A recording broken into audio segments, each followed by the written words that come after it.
خامند شوہر اور میاں کے گھر کا کام بیوی پر واجب نہیں ہے۔ حضرت علی رضی اللہ تعالیٰ عنہ کی خدمت میں ایک شخص آیا اور عرض کرنے لگا، یا علی، میری بیوی میرے گھر کا کام صحیح نہیں کرتی، نہ میرے کپڑوں کی دیکھ بھال کرتی ہے، نہ گھر کی صفائی صحیح طرح سے کرتی ہے، تو کیا میرا ڈانٹنا، غصہ کرنا صحیح ہے؟ تو حضرت علی مرتضیٰ نے کہا، اے شخص، کس نے کہا کہ تمہارے گھر کا کام تمہاری بیوی پر واجب ہے؟ یاد رکھنا،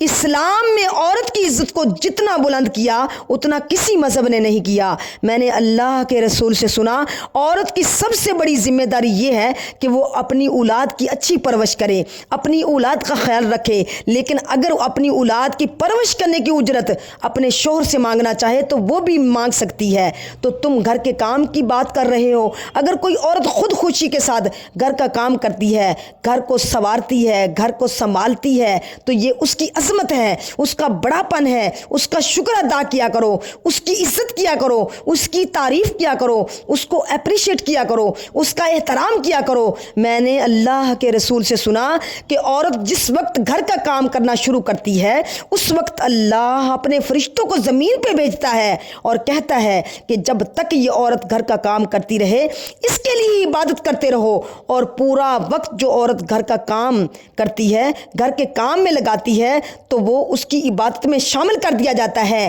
یہ عورت کی عظمت ہے، وہ تیرے گھر کو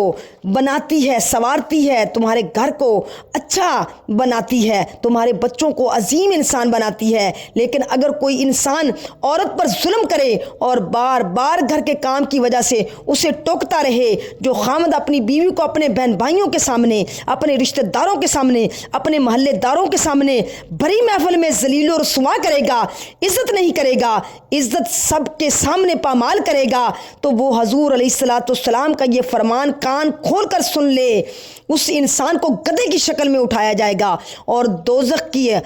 کا ایک دروازہ ان لوگوں کے لیے کھولا جائے گا، اور یہ کہا جائے گا کہ یہ وہ انسان ہیں جنہوں نے اپنی عورتوں کی، اپنی بیویوں پر ظلم کیا، اپنی عورتوں پر ظلم کیا، ان کو حقیر سمجھا، ان کو غلام سمجھا، ان کی عزت نہ کی، ان کو عزت نہ دی، ان کو پیار نہ دیا۔ اللہ کہے گا، اے فرشتوں، اٹھاؤ اور انہیں جہنم میں ڈال دو۔